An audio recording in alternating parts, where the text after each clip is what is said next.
ভাই ক্যারাম পারো এই ইটটা মেরে দেখো দিনি।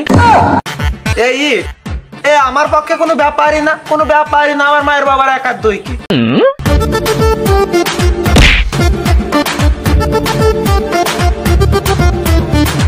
ওরে শালা, তুই আমার জীবন করে দিলি ঝালা ফালা। ভাই কিটা মনে হচ্ছে আসছে। আরে আমার অটোগ্রাফ নিতে আসছে, ভয় পাওয়ার কিছু নেই। ভাব তো ভালো নাই, এটা একেবারে ভালো। এ আমার ভাই খালি শুধু শুধু খালি ভয় পায়। এই শালা, ইট কি তুই মারলি? হ্যাঁ এই এটা এদিক দেখ।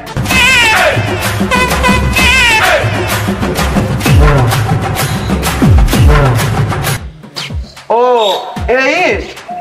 এইটা আমি মারিনি।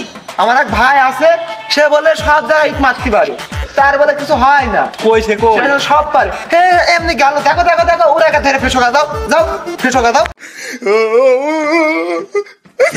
ওরে শালা, কাক তাহলে দোষ আমার ভরে দিল। তোর পরের বার দেখে নেবো ঠিকই শালা, তুই বাড়ি করে আসিস।